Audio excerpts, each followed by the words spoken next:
Hello guys, welcome back. Today we will learn how to use the multiple join tool. So let me first tell you what's the difference between join and join multiple option in Alteryx. So in join you can merge or join two tables or data sets, whereas in join multiple you can merge or join two or more than two tables, right? So in order to do join multiple, I have three files. One is employee file, one is store transaction file, and one is store club member. So employee file consists of employee ID and club card ID.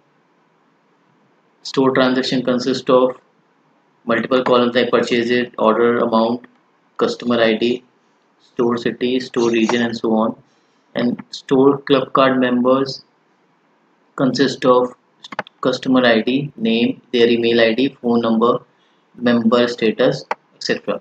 So now I want to join these three files into one data set. So in order to do that, I will just drag and drop this join multiple option in my tool container, right? And I will then do a joining of these inputs to this join multiple.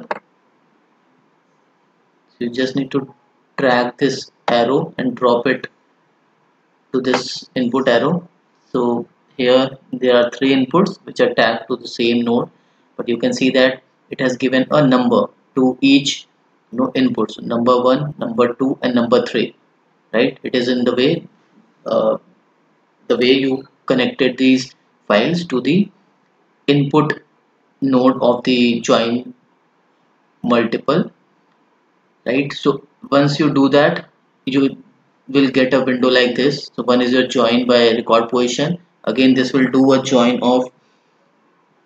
row join of tables as per the row index.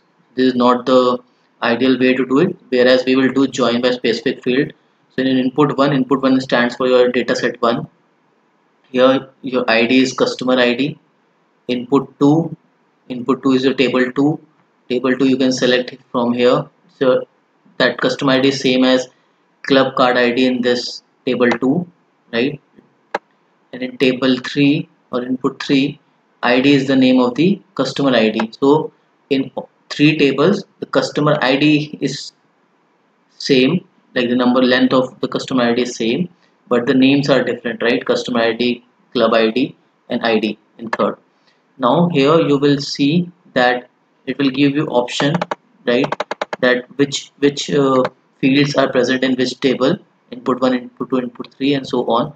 So if you don't do anything here, right, and just run the workflow, it will give you an output, but it will consist of many null values, as some of the entries are not present in the all the tables, right? So if you do this a little bit, you can see that it will consist of null values. So right now it is not displaying the null values, right? Yeah, so you can see that it will display null values wherever data is not present. So in order to get the common records where all the data is present, for that I mean that the customer ID is present in all the tables. So for that you just need to click this button here, right? You have to check this button, only output records that match that join from all inputs, that this will do a inner join the same way we did in the join tool. Just hit run and it will do an inner join and your output will be printed here. So there are 15 records which have the common customer ID present in all the tables. I hope you like this video. Thank you.